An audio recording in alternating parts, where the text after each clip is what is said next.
The moment the coffin began its slow descent into the earth, the rain started. It was a cold, persistent drizzle, just enough to seep through your coat and make the quiet grief feel even more uncomfortable. The cemetery in Denver was hushed, a sea of black umbrellas cresting over the green hill. The words echoed in her mind. No body to show, a closed coffin, just a funeral. She stared at the dark wood box, the symbol of her loss. Inside, it was supposed to be Michael Carter, the love of her life, her partner, her entire world. The priest's final prayer faded into the damp air, and one by one, people began to step forward, placing flowers on the freshly turned soil. Emily leaned in, her whisper barely audible against the patter of the rain. "Goodbye, Michael." But as the words left her lips, something felt deeply, fundamentally wrong. It was a cold knot tightening in her chest, a strange, insistent hum in the back of her mind. She thought of Michael's last words to her before his deployment, a phrase she never quite understood. "Trust what you feel, Emily." Cars started their engines, their headlights cutting through the gray afternoon. Umbrellas folded, disappearing one by one, leaving the hillside bare. Emily wiped the tears from her eyes, the cold rain mixing with her sorrow. And that's when she saw him. The rain darkened his long coat, plastering it to his frame, but he didn't seem to notice. He wasn't moving. He was just staring, completely still, his gaze fixed on the coffin. Emily frowned, a flicker of confusion cutting through her grief. He wasn't a friend, not family, not anyone she'd ever seen before. For a brief, charged moment, their eyes met across the field. The man immediately looked away, turning his head as if caught doing something he shouldn't. Compelled by an instinct she couldn't name, she started walking toward him, her shoes sinking slightly into the wet grass. As she got closer, she could see the exhaustion etched onto his face. "Excuse me," she said, her voice quiet but firm. The man stiffened, but didn't turn to face her fully. "Yes." His voice was low, rough. "Did you know my husband?" Emily asked, her heart pounding a strange rhythm against her ribs. There was a long pause, the only sound the steady drumming of the rain. Finally, he gave a short, almost imperceptible nod. "In a way." He looked haunted, like a man who hadn't slept in days, maybe weeks. His eyes were shadowed with a weariness that went beyond simple fatigue. "Were you in his unit?" she pressed. "No, an old friend from home." "Not exactly." Emily's patience, already worn thin by grief and confusion, began to fray. She asked, her tones sharper than she intended. "Because that coffin is empty." "That's not funny," she managed to say, her voice tight with disbelief and a rising tide of anger. "I'm not joking," he said, his gaze unwavering. A flash of pure fury washed over her. This was cruel, a sick joke played at the worst possible moment of her life. "You need to leave," she snapped, pointing toward the cemetery gate. "Right now." But the man didn't move. "They told you there was a vehicle explosion, right? A fire?" Emily froze. A cold dread, colder than the rain, trickled down her spine. The official report. The words the soldiers had used. How do you know that?" she whispered. His words hung in the air between them. Before Emily could process what he'd said, the man slowly began to reach inside his dark, wet coat. Instinctively, Emily took a step back, a jolt of fear running through her. Emily's breath caught in her throat. Her world narrowed to that single object. It was Michael's dog tag. She knew it instantly. A flaw she knew as well as the lines on her own hand. Her body was trembling uncontrollably now. I found it at the site. After the explosion, the man said, his eyes filled with a grim certainty. The last of Emily's composure crumbled. The ground felt unsteady beneath her feet. If he found the dog tag, but Michael wasn't. Her mind raced, unable to form a coherent thought. Then where is he? She pleaded, her voice shaking. Where is my husband? His gaze shifted over her shoulder, toward the cemetery gate. Emily turned to follow his line of sight. A black, unmarked SUV had just pulled up to the curb, its engine idling silently. It looked official, menacing.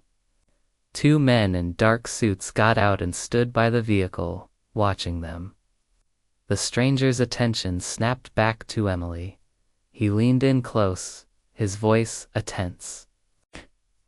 And those men, he said, nodding almost imperceptibly toward the SUV, they're the reason he disappeared. The cemetery gate creaked open, and a sleek, black SUV rolled slowly onto the gravel path. Its windows were tinted so dark you couldn't see a thing inside, adding a layer of mystery to the somber afternoon. The vehicle stopped, and two men stepped out. Both were dressed in sharp, identical black suits, their faces grim and unreadable. They looked serious, almost unnaturally so. Like they were attending a business meeting instead of a place of mourning. Emily felt a shiver run down her spine.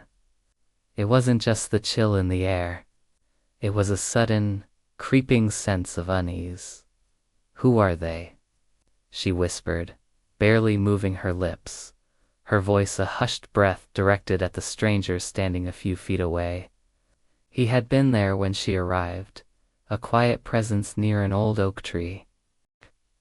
The stranger's reply was just as quiet, a low murmur that seemed to blend with the rustling leaves. They shouldn't be here. His words hung in the air, heavy with unspoken meaning. The two men in suits began to walk, their steps measured and deliberate, heading straight for Michael's fresh grave. Their pace was slow, almost leisurely, but there was an unnerving calmness about them. It was too calm, too controlled for this place of grief. Emily's hand instinctively tightened around the cool metal of Michael's dog tag, which she wore on a chain around her neck. Her heart started to beat faster, a frantic drum against her ribs. What do they want? She asked, her voice trembling slightly. The stranger spoke softly, his gaze fixed on the approaching men. They want proof. Proof of what? Emily's confusion was turning into a knot of fear in her stomach. That your husband is dead. Emily stared at him, her brow furrowed. That's insane. The words came out sharper than she intended. Who would need proof? The funeral was yesterday. The whole world knew Michael was gone. Is it? The stranger countered, his tone even. The men were getting closer now. One of them lifted a smartphone, the screen glowing eerily in the dim light. He began recording. He filmed the headstone, panning slowly across the freshly carved name, Michael Carter. Then he aimed the camera down at the mound of earth, at the coffin buried beneath. It felt like a violation, a desecration. He was collecting evidence, documenting the scene like a crime investigator.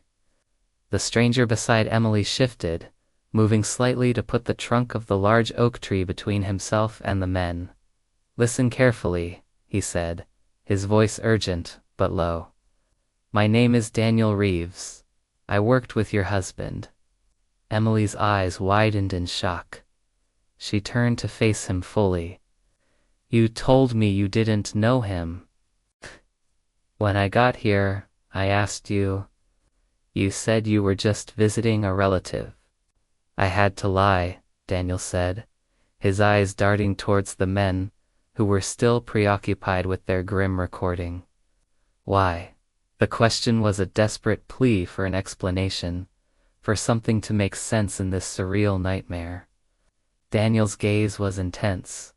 "Because they think I'm dead too."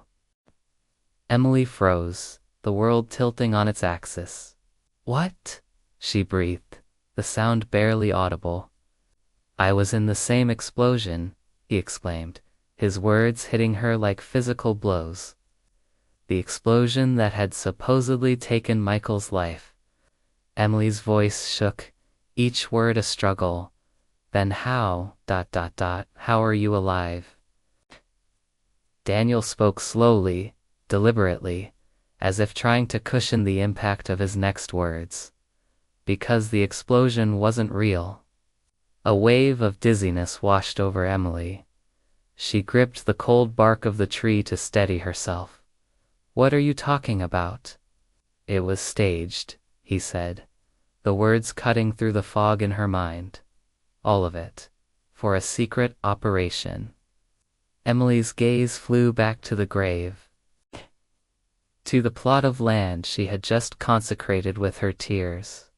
Her mind reeled. "You mean Michael isn't here?" Daniel shook his head, a gesture of grim confirmation. "That coffin is empty." Emily's hands started to tremble uncontrollably. The dog tag felt impossibly heavy against her chest. If Michael wasn't in that coffin, if he wasn't gone, then where is he? She whispered, her voice raw with a desperate, burgeoning hope. Daniel looked straight into her eyes, his own filled with a darkness she was only beginning to understand. "They took him." "Who took him?" "For what?" "The people we worked for," Daniel explained. "For missions that officially don't exist. Black Ops. The kind of work that gets buried so deep, no one can ever dig it up." Emily shook her head, a denial born of pure instinct. "He would never agree to that. He was trying to get out. He told me he was done." Daniel nodded slowly, a sad understanding in his eyes. "He didn't agree. And that's the problem." Just then, a sharp shout cut through the quiet cemetery. "Hey, you two!" Emily's heart leaped into her throat. One of the suited men had turned, his recording forgotten. He was pointing directly at them. His partner was already on the move, breaking into a run. Daniel didn't hesitate. He grabbed Emily's arm, his grip firm. "We have to go now." "Where are we going?" she cried, her mind a whirlwind of confusion and terror. "To find your husband," he said, his voice a low, urgent command. Emily cast one last, lingering look at the grave, the headstone, the flowers, the lie, the empty coffin buried 6 feet under the soil. The life she thought was over was just the beginning of something far more dangerous. The men in suits were closing the distance, their polished shoes pounding on the gravel path. Daniel pulled Emily toward the dense line of trees at the edge of the cemetery. "Run if you want to see Michael alive again." And for the first time since the funeral, for the first time since she thought her world had ended, Emily ran. She wasn't running from her grief anymore. She was running toward the truth. She ran with a fire in her heart, a new, fierce purpose igniting within her. The trees swallowed them whole, their branches clawing at her dress, but she didn't slow down. Every step was a declaration, a promise to Michael. Wherever he was, she would find him. She would bring him home. The quiet cemetery faded behind them, replaced by the thud of their feet on damp earth and the sound of their own ragged breaths, a frantic symphony of escape and hope. The hunt had begun,